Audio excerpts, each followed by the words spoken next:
Bonjour à tous, bienvenue dans ce nouveau webinaire. Donc, on a la chance et la joie toujours d'accueillir Benjamin. Benjamin, votre formateur sur toute la première partie du programme, sur tout ce qui concerne la blockchain, le spécialiste français ô combien éminent de la blockchain, écrit de Super. nombreux Merci, c'est livres. gentil.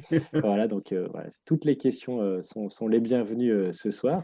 Bienvenue à Frédéric, donc, qui nous rejoint sur ce nouveau programme, donc, qui est la suite de ce qu'on faisait l'année dernière, donc toute la partie 1 blockchain DeFi, et qu'on a continué suite au retour des stagiaires qui était très positif, qui nous avait dit ce bloc-là, il est super bien, maintenant j'ai tout compris, comment je passe à l'action? Et c'est pour ça qu'on a créé ce module 2. Et donc, Hugo aussi est partenaire sur cette opération-là, donc il a supervisé toute la production des contenus. Donc, lui, il est spécialiste mindset, donc le mindset de l'investisseur, tout ce qui est YOLO, FOMO, voilà, vous connaissez toute cette partie-là. Et puis, on a donc aussi Grégory et Maximilien sur la partie investissement et NFT et Play to Earn. Et donc, on aura l'occasion, je ne sais pas si Frédéric, vous avez vu de notre prochain séminaire sur les NFT. On aura l'occasion donc de parler de ces sujets-là. Et le côté Play to Earn, on jouera ensemble un Play to Earn, en fait, de dire comment on peut gagner des tokens à travers des jeux en ligne qui soient aussi intéressants à jouer. C'est pas seulement comme du Axie où c'était un peu, on va dire bébête, mais on gagnait comme ça.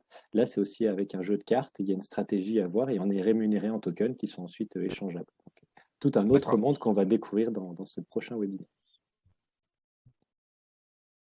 Alors Benjamin, si tu veux reprendre la Oui, main. alors donc moi je voulais juste apporter une information complémentaire par rapport à ce qu'on a partagé la semaine dernière sur les NFT. Il y a pas mal de modifications parce que en réalité, bon, on commence à comprendre, je dis bien on commence à comprendre ce que c'est qu'un NFT, une capsule qui emporte des informations, etc.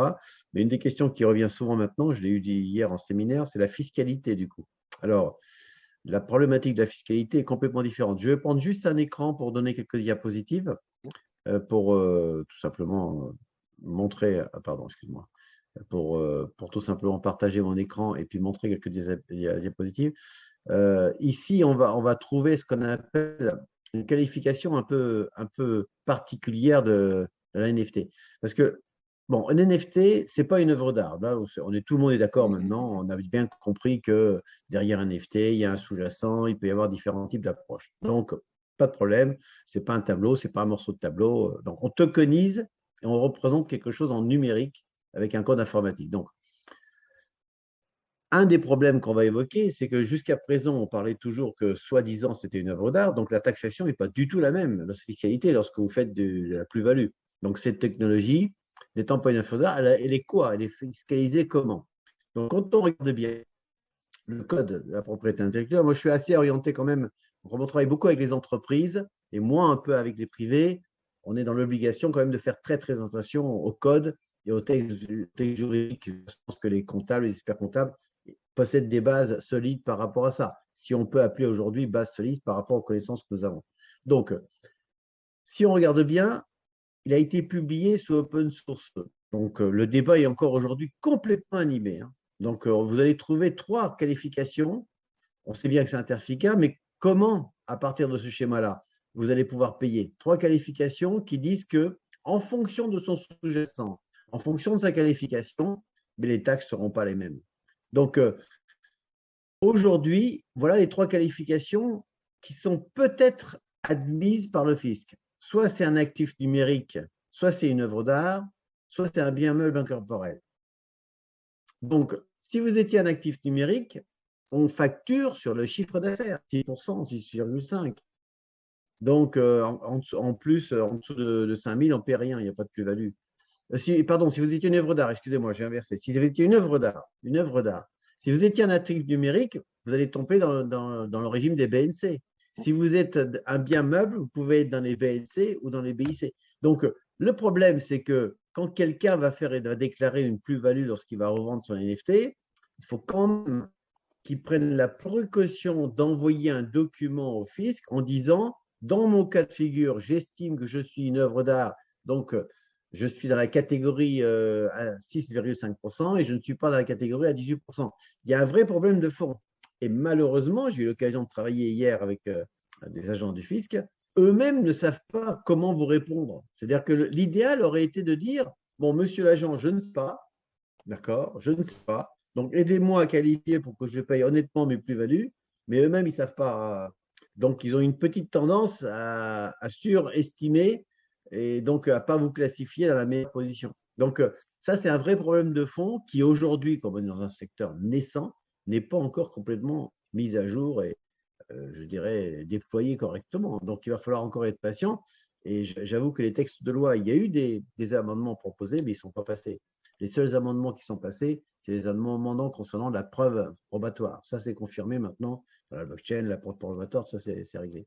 Voilà, ça, c'est une petite remarque que je n'avais pas souligné assez fortement la dernière fois, la notion de la partie fiscale. Parce que quand on parle de NFT, on parle de la partie informatique, on parle de la partie concernant les fonctionnalités, de la manière dont un NFT est géré par les smart contracts qui leur donnent des droits d'auteur, des droits d'explication, des droits de publication. Ça aussi, d'ailleurs, c'est un vrai problème. Et la troisième partie, c'est la fiscalité.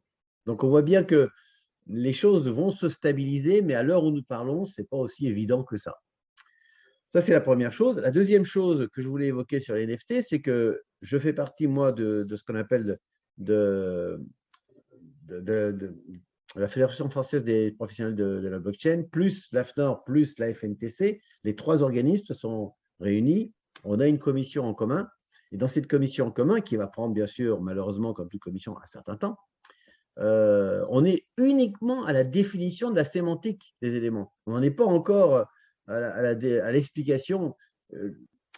La blockchain avance très vite, mais les entreprises ont besoin de certaine stabilité. Donc déjà, on n'est même pas d'accord parfois sur la définition de la NFT. Chacun apporte son village. On est encore moins d'accord sur la partie fiscalité. Donc tout ça, il va falloir un tout petit peu de patience pour que d'ici fin 22 ou début 23, on commence à trouver une normalisation. Voilà, je voulais déjà apporter ce petit message avant de…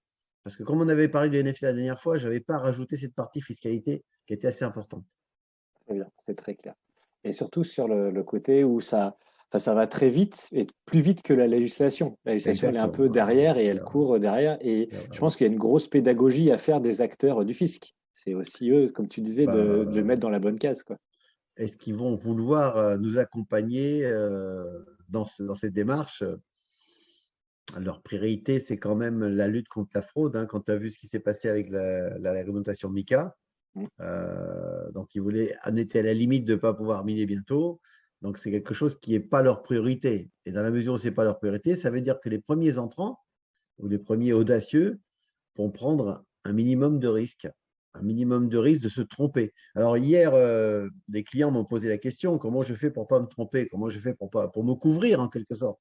Alors si, bien sûr, ils veulent déclarer leur plus-value, s'ils veulent passer de la monnaie crypto, du NFT et des tokens vers la fiduciaire, la monnaie fiduciaire, une des solutions, c'est un peu triste, mais une des solutions pour se couvrir, c'est de faire déclarer ces plus-values à travers un logiciel. Aujourd'hui, il y a 3 prestataires de services qui sont arrivés sur le marché, qui sont des startups qui ont démarré, qui donnent des applications pour que les gens comme vous, comme moi, qui ont un petit peu de trésorerie en crypto, puissent déclarer à travers l'utilisation de cette application.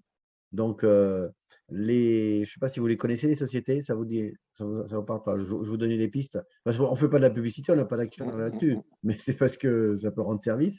Alors, ceci dit, ils sont tous les 3 naissants. Donc, j'ai beaucoup de respect pour les startups et ça fait partie de la vie de tous les jours. Donc, on va être quand même assez prudent par rapport à leur approche.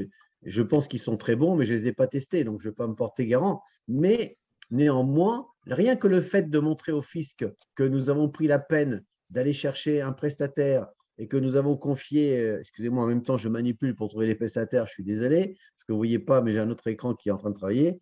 Il y en avait un qu'on avait déjà présenté, Benjamin. Parfait. Waltio. C'était Waltio, ouais. Waltio. Alors, nous en avons 2 autres qui viennent d'arriver. Merci, Hugo. Il y en avait 2 autres qui viennent d'arriver. Il y a, alors, c'est assez marrant, il s'appelle Coconut. Ce n'est pas une plaisanterie, hein. Coconut, C-O-Q-O-N-U-T. Donc, voilà. Donc, je pense que c'est maintenant un concurrent de… par exemple, sur Coconut, je ne sais pas, je n'ai pas vérifié, mais sur leur site, on voit qu'ils proposent un budget à 40 € par an. Peut-être que dépenser 40 € par an, c'est de l'argent, mais si c'est pour qu'on puisse dire au fisc plus tard, moi, j'étais de bonne volonté, j'ai écouté un spécialiste qui m'a donné la main, ça montre qu'on est de bonne volonté, parce que dans cette histoire, il n'y a que la bonne foi qui va marcher, puisqu'on n'a pas les textes de loi. On ne peut pas inventer ce qui n'existe pas. Et le troisième qui vient d'arriver, pour revenir à la démarche, c'est, ça va pas tarder, c'est Contact. Alors lui, c'est plus simple. Il s'appelle Compta, enfin comptabilité, Compta Crypto. Donc, il vient d'arriver. Lui aussi, il sort un logiciel de façon à pouvoir accompagner les personnes comme vous et comme moi qui ont. Alors moi, je n'hésite pas 2 secondes, hein, parce que quand on voit comment on est capable de calculer des plus-values, je donne un exemple très simple. Moi, j'ai une problématique qui est toute bête. J'ai des bitcoins que j'ai achetés à différentes périodes. Alors, quand je vends des bitcoins, d'abord, je vends lesquels. Donc, les plus-values ne sont pas les mêmes il y a 5 ans et maintenant. Est-ce que je vends les premiers? Est-ce que je vends les derniers? Qu'est-ce que je décide? Tout ça grâce à ces applications, le peu que je puis dire sur les sites. Voilà. Et ça, c'est une autre piste aussi encore, tu as, Hugo? Cléry, c'est une autre piste? C'est ce que je viens de trouver. Alors, c'est autre chose. Clearly, c'est un simulateur d'impôt sur les Ah bon? cryptos. Je ne l'ai pas testé, hein, mais c'est un simulateur D'accord. d'impôt global. Et apparemment, moi, celui-là, je le connaissais pour la partie immobilier. Et là, apparemment, ils ont développé un onglet euh, sur les cryptos. Bah, écoute, ce qui veut dire Ah non, globalement quand autant. même. Ah bah, Pardon? ils ont un partenariat avec Waltio. Ah d'accord, bah, comme Voilà, quoi, ils ont un voilà, donc, partenariat avec Waltio. C'est c'est les une trois. bonne chose. Bon, c'est vrai que Waltio, c'est les Les premiers premiers, qui là. sont Ouais. lancés. Mais ce qui est positif dans ce qu'on est en train de partager, déjà, premièrement, c'est intéressant d'utiliser ce genre d'outils pour se couvrir. Mais ce qui est positif, c'est que ça veut dire qu'il y a une demande qui est en train de naître. Ça veut dire qu'il y a de plus en plus de personnes qui sont intéressées par la crypto, alors à différents niveaux, bien sûr, hein, mais ça n'empêche qu'il y a une demande nette. Il y a toute une culture à apprendre. Et ce n'est pas évident parce que pour apprendre une culture, il faut déjà, premièrement, un minimum d'investissement, puis un minimum de temps pour participer soit au débat comme nous le faisons, soit tout simplement aller chercher des jeux qui donnent des récompenses en crypto, etc. etc. C'est ce que d'ailleurs propose Acadie pour accompagner toutes les personnes qui viennent en stage, en Et sur formation. cette partie, en fait, nouveau métier, hein, c'est ça que tu es en train de dire, c'est Ouais. que le marché grossit, donc il y a des besoins qui arrivent. Mais la question que je me pose, c'est est-ce que tant que je ne reconvertis pas en monnaie fiat, en euros, mes cryptos, je n'ai pas besoin de ces gens-là? C'est ça? Exactement. Tant que tu restes au milieu de. Enfin, Ouais, par exemple, quand tu prends des cryptos, que tu passes par index pour ouais. acheter d'autres cryptos ou d'autres NFT, d'autres, Mm, mm, mm. la problématique ne se pose pas. Bon, il y a quand même un petit changement qui vient d'arriver encore sur les DEX. Les DEX qui font crypto à crypto, crypto à NFT, etc., token à token, si on veut bien, pour simplifier les choses. Maintenant, contre la lutte du blanchiment, on est quand même obligé de se déclarer ce fameux Know Your KYC. Customer, KYC. KYC, Hein. ouais. Donc, jusqu'à présent, quand on était de crypto à crypto, on était entre guillemets presque tranquille, d'accord? Mais il se trouve que maintenant, quand on passe de crypto à crypto, alors le texte de loi, je vais essayer de le retrouver. Enfin, moi, je suis assez orienté juridique quand Mm, même parce mm, mm, que mm. j'ai quand même beaucoup d'entreprises en face de moi et chaque fois qu'on aborde ces sujets, ils abordent avec des sommes qui sont, on va dire, un peu plus importantes que la moyenne des gens. Et du coup, ils ont intérêt à bien comprendre ce qui est en train de se passer. Et le dernier texte qui vient d'arriver, c'est celui de. Donc, ça s'appelle LCBT, lutte contre le blanchiment, quoi, pour faire simple. C'est un décret qui vient d'arriver le 2 avril 21 et qui a été confirmé parce qu'il faut que les lois sortent par la suite. Et les cryptos sont également concernés par les déclarations concernant les transactions. Donc, c'est pas seulement avant, c'était seulement fiat crypto. Maintenant, c'est crypto à crypto. Ce qui simplifie pas la vie quand même. Hein.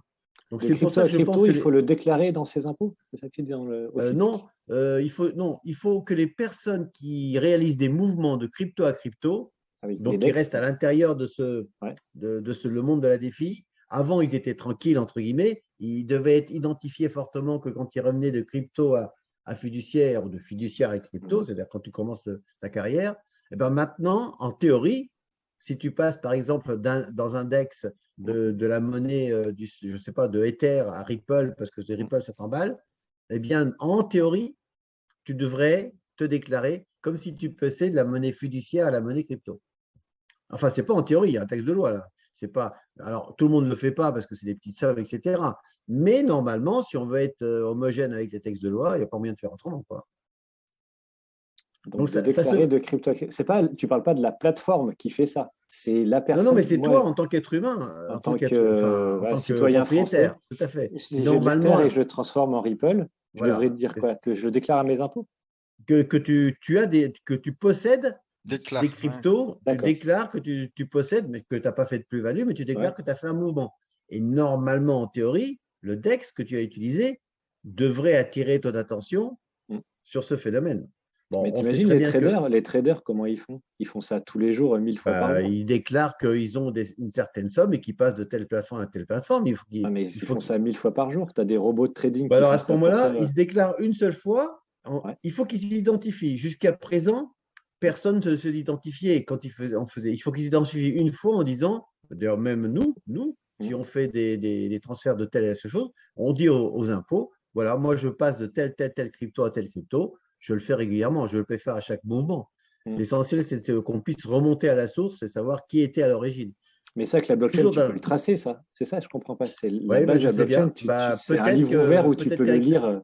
Tu Oui. peux le lire, tout ça. Enfin, si, juste, moi, je donne mon numéro de wallet Oui, et tu retraces tous mes mouvements. normalement, en théorie, oui. Tu as raison. Voilà. Ouais. En théorie, tu as raison, mais jusqu'à présent, tu remontais à de quelqu'un qui était de crypto à fiduciaire. Jusqu'à présent, tu ne remontais pas de crypto à crypto. Bah, je vais sur il ne s'occupait BSCAN. il Tu vas sur s'occupait même pas de BSCAN, ça. donc la blockchain de Binance. Je mets Ouais, mon numéro de wallet et ouais. tu vois tous mes mouvements, tout mon portefeuille. On est tout à fait d'accord, mais il n'y avait pas de texte de loi qui obligeait le fisc à le faire. Ah oui. Exactement. Tandis que maintenant, il y a un texte de loi qui dit au contrôleur du fisc, j'ai le droit de le faire. C'est pas Ouais. tout à fait la même chose, tu vois ce que je veux Mais dire? moi, je Donc, dis, enfin, l'idéal, ça serait je dis au fisc, voilà mon wallet, voilà mon. voilà, Enfin, faites la trace. et faites la trace. Exactement, tout à Et fait. ça On est tout à remonte fait en phase. historiquement Bien depuis sûr. la phase 0 du jour, premier jour où ça s'est créé. Exactement. Après, je pense que exactement. les institutions ne sont pas du tout prêtes et ils n'ont pas les outils pour, quoi. Donc, là, Ouais, actuellement, c'est vrai. ils sont loin de là, quoi. Mais vraiment très, très loin de là, quoi. Mais c'est normal. Le raisonnement est très simple. Le fisc ne s'intéresse que là, il peut attraper des grosses sommes. Il ne va pas mettre des ingénieurs et des gens intelligents à aller chercher. Malheureusement, pour le moment, on investit que des petites sommes, nous, les individus. Enfin, voilà, même si on fait des petites plus-values. Mais ils ne prennent pas le temps de mettre des mécanismes et de la ressource humaine pour aller chasser chasser ou trouver, Non, mais les dénicher. Wells et tout, ils tronçonnent leur wallet en plein de petits Par wallets. exemple. Par Mais exemple. et ça Par passe exemple. des petites sommes. Mais en fait, c'est quelqu'un qui a 10 000 wallets. Et Oui, sur c'est une chaque 10 possibilité. 000 wallets, il y a 1000, Parfait. il y a 1000. Donc voilà. Mais bien sûr. Non, mais Ça lui fait mais 10 millions. Il a un portefeuille de 10 millions découpé en 10 000 wallets de 1000. Donc finalement, ça passe en dessous des radars. Et tout à c'est pas fait. le montant de la somme, en fait. Tout à fait. Tout à fait. On est bien en phase. On est bien en phase par rapport à ça. Mais bon, quand tu prends les baleines, faut être honnête. Et je ne sais même pas. Enfin, peut-être qu'en France, il y en a. Je ne sais pas. On ne connaît pas le marché. On ne connaît pas le nombre de Ça, baleines qui existent sur le marché. Frédéric Donc, est une baleine. non, c'est pas vrai. du tout, non. Pas du tout. C'est J'habite parce dans un que- tout petit village. Vous m'entendez? Oui, très bien. Salut, Oui, Max. très bien, Bonjour. salut, Max, Bonjour. bienvenue. bonjour. Excusez-moi Salut. pour le retard. Pas Pas de de problème. problème. Mais pour rebondir sur ce que tu disais, là, ils vont mettre en place quelque chose qui est encore plus coercitif. Ah bon? Ah, décidément, c'est les bonnes nouvelles qui tombent. Vas-y. Donc le projet de loi a été adopté. Après, ça va être rediscuté. C'est au niveau de l'Europe. Pour toute transaction supérieure à 1 000 euros, il faudra une authentification de la part des exchanges. Et les exchanges, ils vont dire, ils peuvent pas faire ça, c'est impossible, parce que 1 000 euros, ça reste une petite somme. Alors, attends, le message que tu apportes à la dernière information, je ne l'ai pas lu, mais ça veut dire que c'est de crypto à crypto même, ou en revenant sur la fiduciaire? N'importe, du moment qu'il y a un montant qui est supérieur Bon, à 1 000 euros, les d'accord. DEX sont Donc, c'est dans pire que je l'obligation pensais. de vérifier. Qui C'est tu la es? travel rule. C'est ça, la travel rule. Ouais, et c'est encore plus D'accord. coercitif. Et les DEX, ils vont dire, c'est du moment que tu envoies sur un sexe, sur la blockchain, Ouais. et les DEX, ils vont dire, mais attendez, nous, on ne gère pas ça. Du coup, on va interdire l'envoi, on ne le fera plus. Donc, c'est pas possible. En fait, je pense qu'ils mettent en place plein de projets de loi, plein de choses pour dire, on fait quelque chose, on se penche dessus, mais qui sont pas, c'est juste pas réalisable, en fait. Ah oui. Je mets le lien dans Et le ça, chat. c'est au niveau européen, c'est. Ouais, c'est avec Mika. Ah, c'est avec Mika. Donc, Mika, c'est au niveau européen. Il y a plein de projets de loi qui sont en train d'être étudiés. Et les projets de loi qui sont validés, après, c'est voté par le tripartite, il me semble que ça s'appelle. En fait, c'est 3 entités de l'Europe qui décident si oui ou non ils le font ou ils ne le font pas. Après, je lisais ce que tu viens de copier-coller, Samuel. Il y a un truc qu'il ne faut pas oublier, je trouve qu'on s'est beaucoup focalisé récemment dans notre petit cercle, dans les cercles crypto, sur les choses extrêmement positives qui étaient sorties de l'utilisation des crypto-monnaies pendant la guerre en Ukraine, à savoir que l'armée ukrainienne a pu être financée à hauteur de plusieurs centaines de millions de dollars via des transferts crypto parce que les banques avaient fermé. Donc ça, c'était quelque chose qui a été largement partagé. Et j'ai bien aimé ton post, Samuel, sur LinkedIn, qui dénonçait des propos complètement faux, d'ailleurs, de je ne sais plus quel député. Et ça, c'est la partie positive de la circulation ultra rapide de flux d'actifs numériques. La partie la plus sombre, c'est que ça peut financer bien d'autres choses qu'une population qui est en train de suivre la guerre. Donc, c'est pas anormal que des autorités de régulation, comme les opérations de démantèlement sur le Darknet. Le Darknet, ça a certainement permis de faire plein de choses positives. Malheureusement, là, on peut envoyer des bitcoins à absolument n'importe qui sans aucun espèce de contrôle. On peut déplacer des sommes folles. Ok, le principe de la décentralisation, c'est peut-être que les banques, on les contourne et qu'on évite qu'elles continuent à s'enrichir, mais les banques, elles ont peut-être aussi évité d'autres choses. Voilà. Bien sûr, après, il faut un encadrement, mais il faut faire un encadrement qui soit cohérent avec le milieu, parce que c'est bien beau. Aujourd'hui, ils n'arrivent déjà pas à gérer l'exode fiscal. Commencer par gérer les choses qui sont faisables dans un court terme et plus facilement que réguler la blockchain de façon déraisonnée, j'ai envie de dire. Mais je suis d'accord avec toi. Quand tu te retrouves débordé, ou tu vas, ce qui s'est passé avec le CPF, c'est la même chose, c'est tu jettes le bébé avec l'eau du bain, tu interdis tout, et après tu reprends du cas par cas, quoi. Je sais pas, Frédéric, qu'est-ce que vous en pensez? Tout à fait. Ça a été un peu compliqué avec le CPF, justement. On nous donne de l'argent comme ça pour se former sur des choses avec beaucoup de contraintes au départ. Et c'est vraiment très fermé. On avait l'impression au tout début qu'on avait le droit seulement à faire de la bureautique bientôt, à Excel, Word. Cours d'anglais. Et se former comme ça, cours d'anglais. Voilà. Voilà. C'était. Ouais, mais moi, j'en ai pas besoin. J'ai pas besoin de ça. Et puis. Moi, j'ai pas envie de développer mes compétences dans ce domaine-là. Et puis après, pour revenir un petit peu justement sur tout ce qui est fiscalité, ils voient qu'il y a un mouvement d'argent qui est tellement important, qui ne contrôle pas, etc. Et ils voudraient justement créer des lois et, je dirais, un petit peu réglementer tout ça, mais sans réellement comprendre son fonctionnement. Parce que quand on les entend et quand on voit les discours, même des politiques actuellement, on voit justement sur tout ce qui est présidentiel, etc., ils ne savent rien. Ils ne comprennent pas. Ils ne savent pas comment ça fonctionne. Ils ne savent pas justement. On va leur parler peut-être du camping-car, mais le camping-car, je ne suis pas sûr qu'ils aient compris le fonctionnement justement du hachage, de tout ça. Et je pense que c'est des vidéos qu'ils devraient regarder, essayer de comprendre justement pour pouvoir répondre. De dire on va bloquer au partir de 1000 euros, mais c'est complètement ridicule. Moi, il y a une analogie intéressante à ce que vous dites, c'est c'est comme si, 1000 euros, on va dire, c'est le montant d'un loyer. Tous les mois, je devrais refaire tout le processus d'identification à chaque fois que je paierai mon loyer. Ça n'a pas de sens. Tout à fait. Ça va trop loin dans ces sujets. Et de le mettre un barème très bas, soit c'est une façon d'interdire finalement, en étant, soit on dit si c'est au-dessus d'1 million, on va dire voilà, ça devient un peu sérieux. 1000 euros, c'est un montant d'un loyer tous les mois. Donc là, ça concerne tout le monde. C'est des petites sommes. Et c'est à partir de ces sommes-là qu'on commence à gagner des plus-values intéressantes. Si c'est pour faire x2 quand j'ai mis 1 euro, bon, bah, ça sert à rien. Et puis on voit, moi j'ai regardé un petit peu justement les réseaux sociaux et voir sur Discord, je suis un petit peu dans différents salons.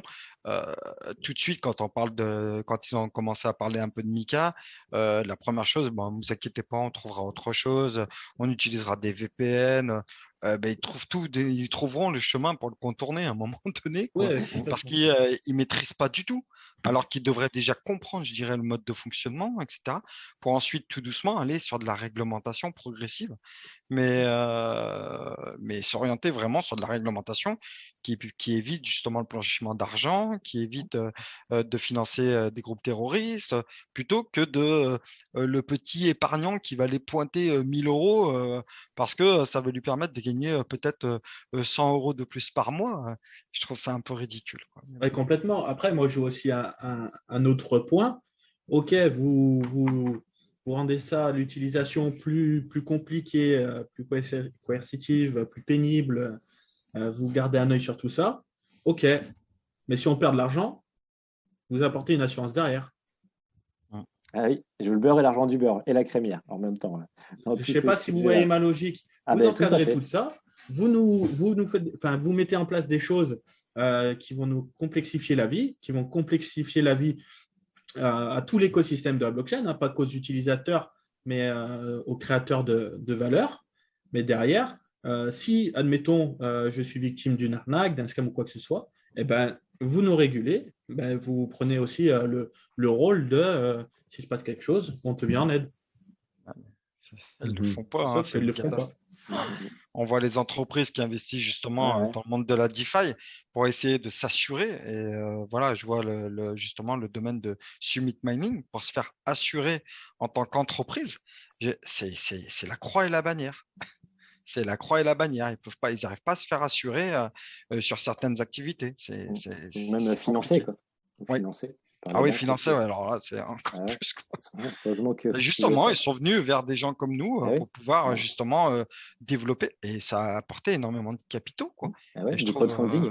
Les petits ruisseaux font les grandes rivières. Hein, sur ces exactement. Exactement. Et je voulais vous partager une histoire qui m'a été racontée aujourd'hui. Je suis à Nantes, en fait. Je donne une formation dans un grand centre d'appel et on parlait un petit peu crypto. Et il y a un stagiaire qui me dit ah oui, en fait, parce que je dis la France, elle taxe à 30% les plus-values quand ça revient. Elle dit ah oui, mais moi, mon expert comptable, lui, il a investi en crypto et tous ces transvasages, on va dire, pour les reconvertir en euros, ils passent par une banque anglaise qui le reconvertit, qui le renvoie sur sa banque française en passant par une banque anglaise. Un expert comptable. Bah oui. Je pense que Benjamin il tombe de sa chaise. Oui. Non, mais tout va dépendre des sommes qu'il est en train de positionner. C'est parce que je suis en train de regarder sur un autre texte. Moi, le sentiment que j'ai par rapport à tout ce qu'on est en train de partager, l'énergie que nous avons à mettre dans ce pari, je crois qu'on ferait mieux de trouver des outils qui automatiquement vérifient tout ce que veut le fisc. Par exemple, tout à l'heure, Max disait je fais un virement de 1000 euros, il faut que je déclare que je l'ai fait à telle heure, la blockchain, c'est rare ça, au redatage. Il est préférable peut-être d'avoir des outils qui automatiquement. Nous, on n'a rien à cacher. On n'est pas des voleurs. Ce qu'on veut, c'est pouvoir travailler tranquillement et faire de temps en temps peut-être des plus-values, des moins-values, jouer au rôle de médiateur. Qu'on déclare, dans la mesure où ça ne me donne pas du travail et des papiers à remplir comme un CERFA ou je ne sais pas quoi, et que tout se fait automatiquement, moi, je n'ai rien à cacher. Donc, je préférerais qu'on m'apporte des outils automatiques, comme par exemple Valtio a fait un petit outil ou Dupont a fait un autre petit outil, qu'on m'apporte des outils automatiques qui déclarent tout au fisc. J'ai rien à cacher, comme dans la vraie vie. Dans la vraie vie, si je gagne bien correctement ma vie, je paye ma part d'impôt à la société. Et dans la vie virtuelle, si je gagne correctement ma vie, parce que je suis assez doué pour comprendre sur quelle société il faut investir, où il faut passer son argent, et que je comprends bien la mécanique de la défi, tant mieux pour moi, c'est que je suis intelligent, mais je suis prêt à prendre un outil qui déclare toutes les minutes ce que je fais, à la limite.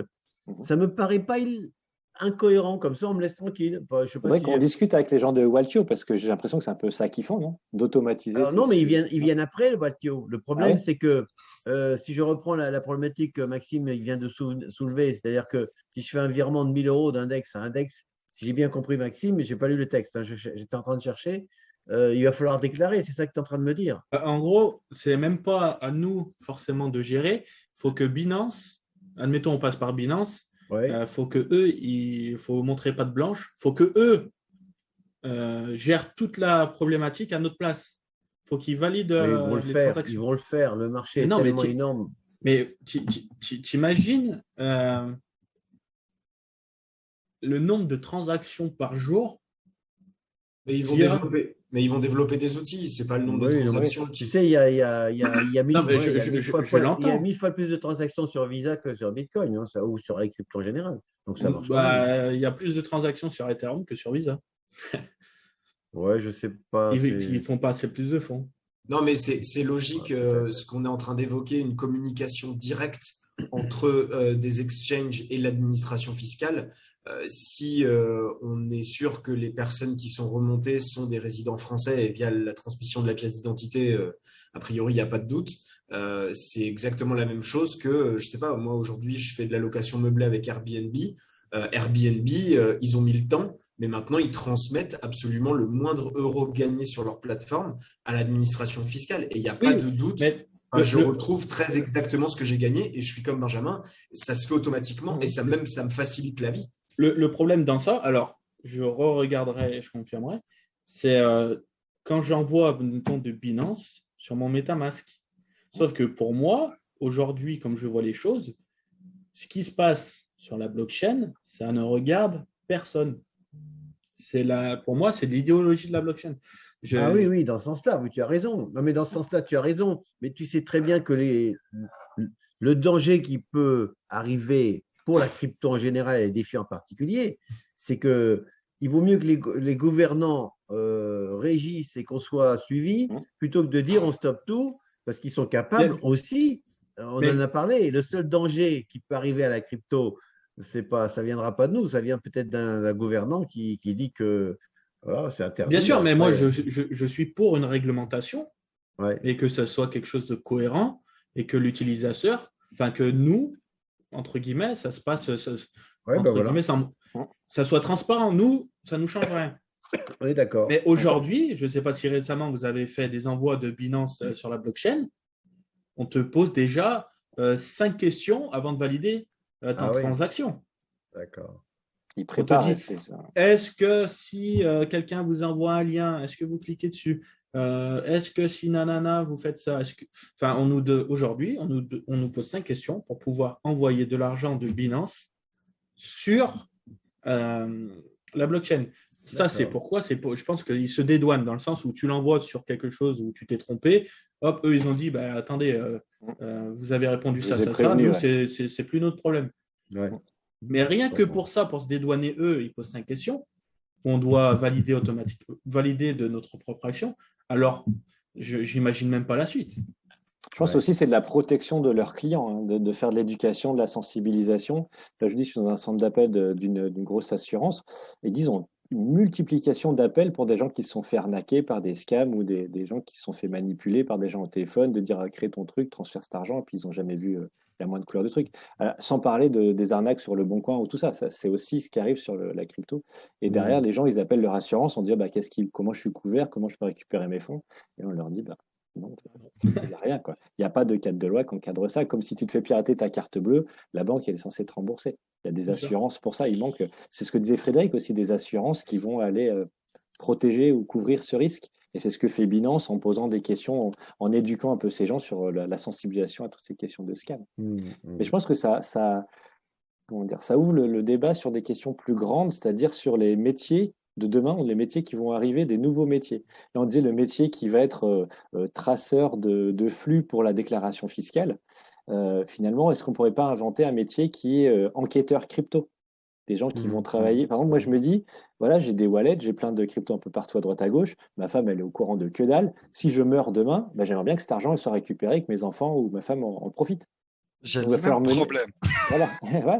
J'ai ma femme et j'ai beau lui expliquer, je suis obligé de former mon fils pour qu'il puisse récupérer l'argent si vraiment il m'arrive quelque chose. Voilà. Parce que ça n'en serait pas capable du tout. Donc là, c'est hyper technique. Donc ça, c'est le côté, pour le côté, le notaire, en fait, c'est le bout d'un notaire, d'aller un peu rapatrier tout son patrimoine, le remettre dans une caisse commune et ensuite le dispatcher aux ayants droit. Et je pense que le notaire, il est incapable de faire ça. Donc, il y aura besoin de s'appuyer sur des gens qui savent faire ça. Et puis la police aussi, qui mène des enquêtes sur du blanchiment ou des choses comme ça, de remonter, tracer tous ces flux à droite à gauche. Donc enquêteur plutôt côté police ou enquêteur voilà, pour le bien, la succession, tous les sujets transmission de patrimoine. Aujourd'hui, ce qu'on peut remarquer avec ce qui s'est passé, du coup, il y a 2 points. Te concernant, du coup, Frédéric, je t'invite à te renseigner sur le projet Terre-Noire. En gros, c'est des capsules NFT où dedans, tu mets tout ce que tu veux. Admettons, tu décèdes. Terre-Noire est en lien avec les services qui s'occupent de ça en France. si tu décèdes, tu mets ce que tu veux dans ta capsule, tes wallets, etc. Et c'est automatiquement reversé à qui tu veux. C'est un peu comme un C'est testament. super. Ok. Terre Noire, si ça t'intéresse. Admettons, il y avait le hack de Bitfinex il y a quelques années où il y a été dérobé des centaines et des centaines de bitcoins à l'époque. Aujourd'hui, ils ont retrouvé les 2 personnes qui l'ont fait. C'est une enquête, ils ont suivi les wallets, les transactions, pof, pof, pof. Et au bout d'un moment, l'argent, il doit ressortir la blockchain. Tu l'as volé, tu vas t'en servir. Ils ont réussi à les retrouver. Je pense qu'aujourd'hui, comme tu disais, il va y avoir un travail d'enquêteur, d'accompagnement, etc. Mais en fait, c'est toujours la même chose. C'est la volonté de la personne à mener au bout l'action. Parce que techniquement, tu peux déjà. C'est qu'une question de volonté. Est-ce que c'est bien le lien là, Ternoa, que j'ai mis dessus? Alors, C'est je regarde, le ça bon a l'air site. d'être ça. Ouais. Parce que voilà, là, Ouais, c'est ça. enfin, ça me fait un peu peur aussi, c'est de te dire que je vais donner toutes mes clés, tous mes trucs, tous mes codes secrets à Ternoa, quoi. Ça sera sur une blockchain. Ça sera sur leur blockchain à eux. Ouais, elle se fait hacker, pirater. Je sais pas s'ils chiffrent bien ce que je leur donne et tout. Alors, c'est plutôt sécure. Après, oui, il y a toujours ce risque. Et De pour conflit. revenir du coup à comme on disait, entre guillemets, pour lutter contre le blanchiment, etc. Là, pendant la guerre en Ukraine, il y a des sociétés, sur la blockchain, il y a des sociétés qui ont explosé. Je n'ai plus les noms. En fait, c'est pour garder son nom, pour rester incognito. Pourquoi? Parce qu'en fait, tu vas faire des transactions de Bitcoin, mais anonymes. Il n'y aura pas de numéro de wallet, etc. En fait, si je peux vulgariser tout ça, il y a un gros pot où dedans, il y a plein de Bitcoin. Toi, tu rentres dans le pot, tu dis je vais envoyer un Bitcoin et ça va prendre un Bitcoin au hasard qui a été amené par quelqu'un d'autre au hasard et ça va être envoyé. Et en fait, ça va casser la traçabilité. Et toute cette partie-là de la blockchain a explosé justement pendant la guerre en Ukraine, justement pour que les gens puissent conserver leur anonymat. Sauf que on en revient à, même si c'est peut-être antinomique avec la philosophie de base de la blockchain sur la décentralisation et l'anonymat, est-ce qu'il n'y a pas un intérêt à justement pouvoir, dans certains cas, tracer?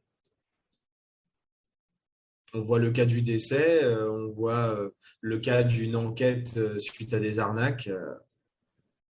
Mais en fait, soit en fait, enfin, je sais pas comment expliquer. Une blockchain, elle a de la valeur avec la confiance des gens. C'est les gens qui apportent de la confiance à une blockchain et c'est ce qui va aussi créer sa valeur. Plus une blockchain est décentralisée, plus elle a de valeur. Et si on casse cette décentralisation, les gens n'auront plus la confiance et ne voudront plus trop de cette blockchain. En fait, ça peut chambouler tout le marché. Et en fait, ce qui peut se passer aussi, c'est que tout est réglementé, mais il va se recréer quelque chose d'autre à côté. C'est une volonté du peuple d'avoir ce système décentralisé. Si c'est régulé, je mets mon doigt à couper que c'est régularisé. Ok, pas de souci, vous régularisez, nous on va créer quelque chose encore ailleurs. Un Web 4, et voilà. C'est sans fin parce que c'est une volonté du peuple d'avoir ça. En fait, je pense que c'est ce que dit Benjamin souvent, c'est qu'en fait, on est dans l'âge du Minitel. Et vraiment, cette phase-là, c'était un peu des pionniers qui testaient des choses, qui essayaient des systèmes et qui sont fait dépasser par une autre technologie. Et en même temps, le Minitel, c'était magnifique. C'était 100% français, c'était là souverain à fond. Et ce n'était pas assez robuste par rapport au web qui arrivait derrière. Et il y a eu des énormes résistances pour conserver le Minitel en place. Et c'est celui qui a écrit la préface de mon bouquin, qui a participé, qui a évangélisé en tout cas Jacques Chirac pour dire non, mais laisse tomber cette histoire, tu n'arriveras jamais à être au niveau du TCP/IP et du web. Donc il y a des résistances qui se sont faites extrêmement fortes, notamment par France Télécom, pour conserver un existant, un acquis. Comme on peut voir, peut-être les banques aujourd'hui sont en risque par rapport à la crypto et vont chercher à faire du lobbying justement pour protéger leur précaré actuel. Le deuxième point, c'est sur ce que tu disais, Max, sur la partie régulation. Et moi, je pense que la régulation crée un marché. C'est-à-dire que dans un premier temps, on a vécu l'époque du Napster, des MP3, voilà, du téléchargement illégal de DivX, tout ça. Et après, il y a Spotify ou Netflix qui est arrivé. Et il y a eu beaucoup, beaucoup plus de monde. C'était un peu le truc de geek de faire du Napster. Plus de monde de réglementer, ça va créer et multiplier les usages. Donc finalement, la réglementation, elle a du bon sur l'ouverture sur quoi on milite aussi, d'avoir plus de monde qui s'intéresse à ces sujets-là. La réglementation, pour moi, elle va apporter une grosse vague de nouveaux utilisateurs. Toutes les personnes qui se disent, c'est intéressant, mais c'est la jungle, on est un peu tout pas seul, protégé, etc. voilà, ouais. Exactement. Mais derrière, ça va casser. Ça va être base, pour entre guillemets, ça va être pour la grosse masse, mais les personnes crypto-convaincues depuis toujours, ça la va vraie plus être philosophie, ce qu'ils attendaient. Frédéric, vous vouliez réagir? Après, moi, je pense que ça va faire un petit peu comme tout, hein. C'est-à-dire que tout ce qui a été a pris de l'expansion à un moment donné dans le monde, je dirais, entre guillemets, du réel. On parle beaucoup, voilà, surtout voilà, on a eu le Web.1, Web.2, Web.3, etc. Et on s'est rendu compte vraiment qu'à un certain moment, justement, les précurseurs se sentaient plus à l'aise dans ce domaine parce que c'était trop cadré, c'était trop réglementé. Ils avaient besoin pour pouvoir développer, je dirais, leurs compétences, voire, je dirais, l'avenir, parce que ça ne s'arrête jamais. On voit que ça ne s'arrête jamais. On crée toujours autre chose et ça se développe à autre part. Et souvent, ils partent justement vers des réseaux qui sont un peu plus cachés, tels que le Darknet, pour développer tout ça. À un moment donné, on n'empêchera pas, je dirais, le monde décentralisé de sortir, je dirais, du monde d'Internet accessible à tout le monde. Et ils iront autre part, quoi. Et ça, je pense, c'est la perspective. Mais on en est très, très loin parce qu'on est vraiment et moi, j'en suis conscient. Et je vois par rapport à mes compétences, je connais rien, quoi. Pourtant, quand j'en parle aux autres, ils me regardent avec des yeux en disant, mais je deviens un expert, mais je connais rien. Je sais rien. Je développe mes compétences, je me forme parce qu'on est vraiment qu'au début. Et j'en suis persuadé que c'est l'avenir, c'est l'avenir et qu'on ne pourra pas fonctionner sans ça. Voilà. Alors, Et pour ça, on a besoin oui. de réglementer un petit peu.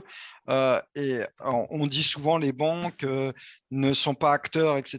J'en suis sûr que sous le monde caché des banques, ils ont des services qui investissent dans de la crypto-monnaie, commencent déjà à se renseigner, qui commencent déjà à embaucher des personnes spécialisées dans ce domaine-là, parce que ce n'est pas possible que des personnes qui manipulent autant d'argent et qui voient que ça fructifie dans ce domaine, qu'ils n'aient pas d'investissement. Mais je pense que c'est quand mais même je vous camouflé. confirme, je vous confirme, elles le font. Mm. Et surtout, en fait, elles le font dans deux catégories. Il y en a un, c'est que les entreprises reçoivent des ransomware et se font pirater. Et les rançons, elles sont à payer en crypto.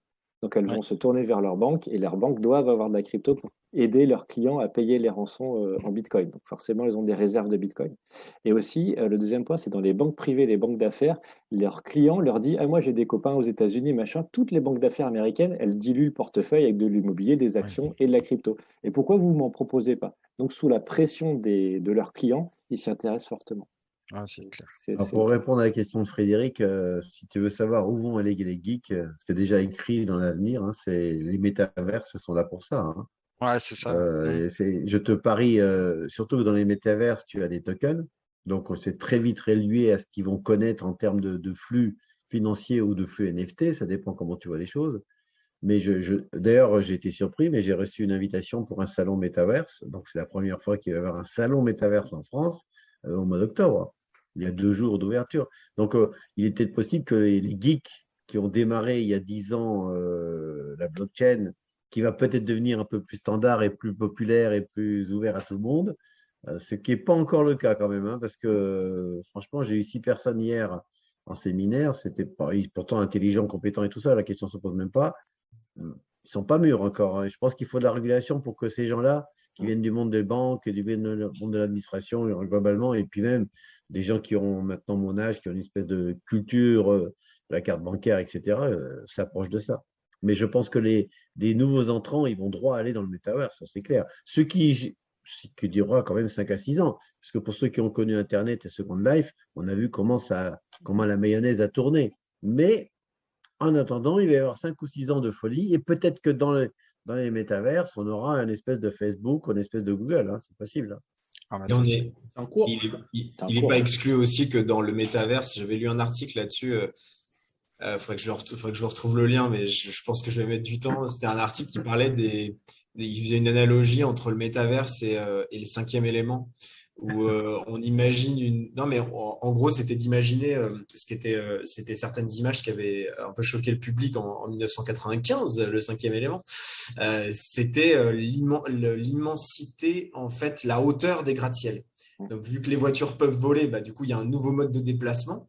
Du coup, bah, s'il y avait une sorte de, c'est pas une théorie, mais bon, je vais appeler ça une théorie, c'était un peu la théorie des étages.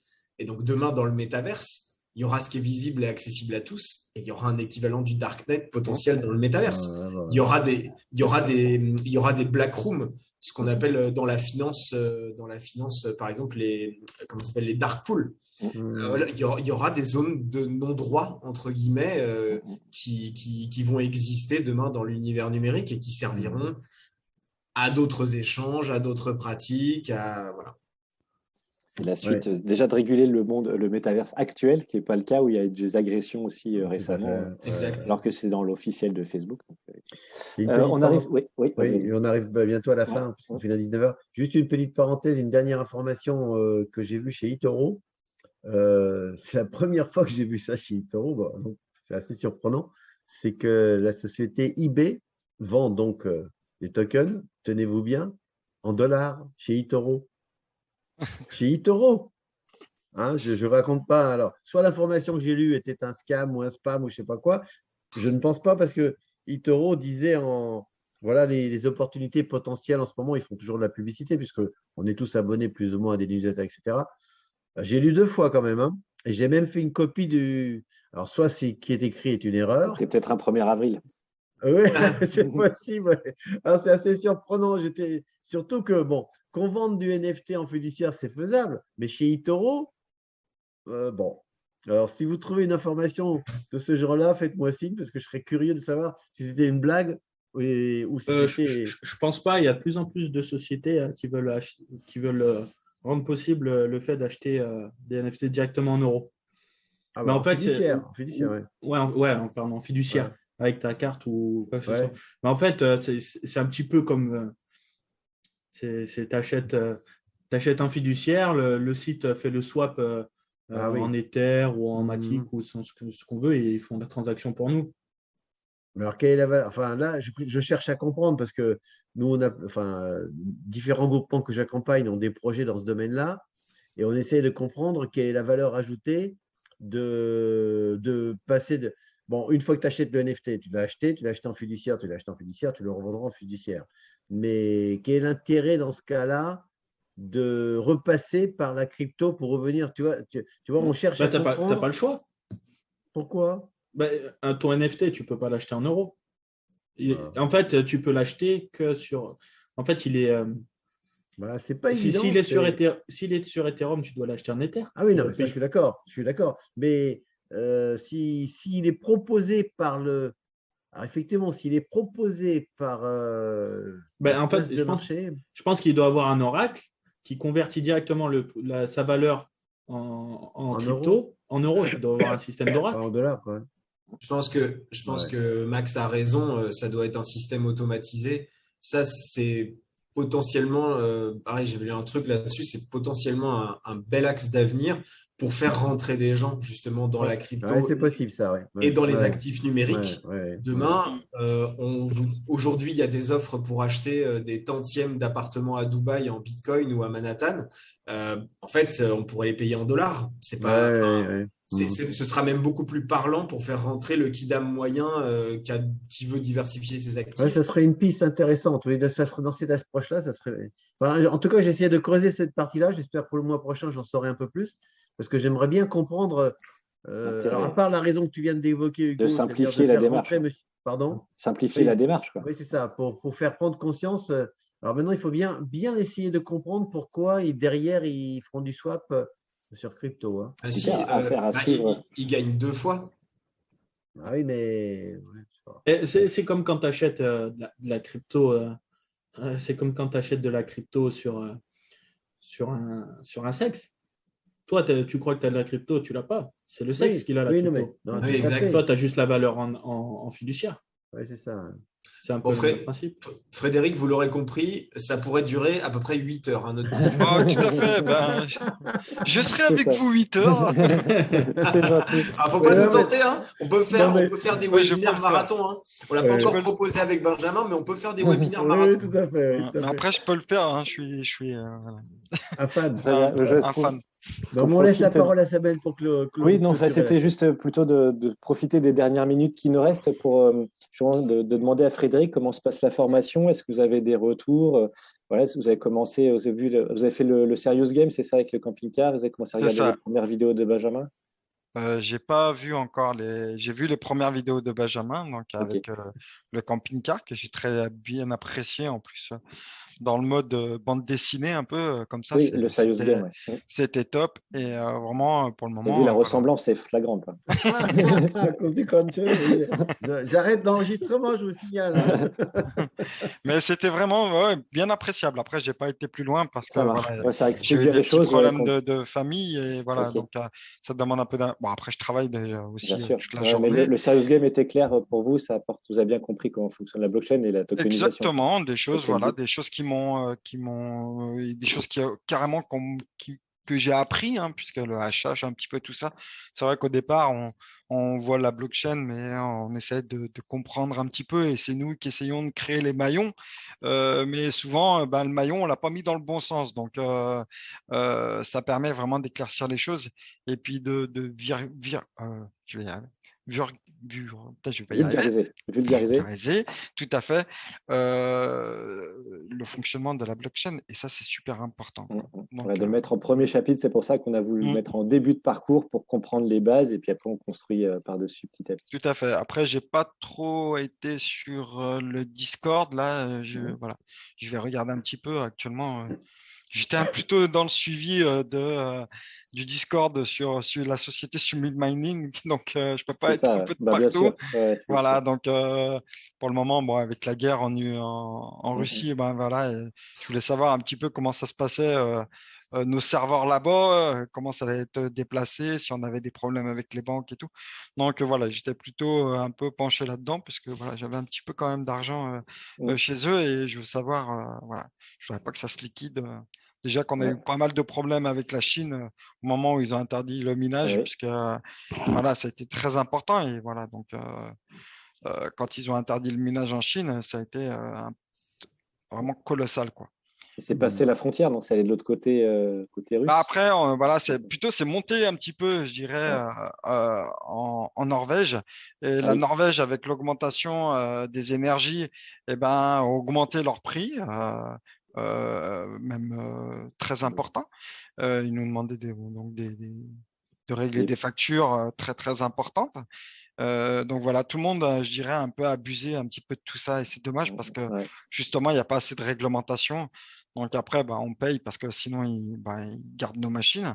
Et donc après, bah, c'est que des problèmes Il y qui a vont des se rançons terminer qui sont. voilà, aux tribunaux parce que il y a des entreprises qui sont vraiment pas sérieuses dans ce domaine-là.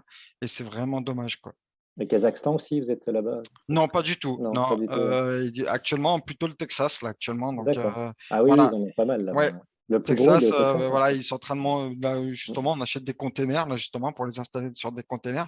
Après, il faut acheter on va dire de l'énergie et c'est le plus compliqué, quoi. Et le Brésil, c'est pas aussi une bonne solution? Ils y allaient pas pour le moment, je sais pas pour quelle raison. Actuellement, il y a beaucoup au Canada, on en a beaucoup en Russie. Bah, des zones où il fait froid quand même, c'est pas mal. Hein. Je voyais Ouais, tout à fait. l'Islande, il y avait des L'Islande grosses aussi un serres, petit j'avais peu, des ouais, grosses tout à serres fait. là-bas, avec Mais après, d'énergie. bon, voilà, préférable d'en mettre un petit peu de partout parce qu'on ne sait pas comment ça va se Ouais, passer, c'est ça. comment ça va se réglementer, un petit peu tout ça. Donc On voilà. met pas tous les œufs dans le même panier.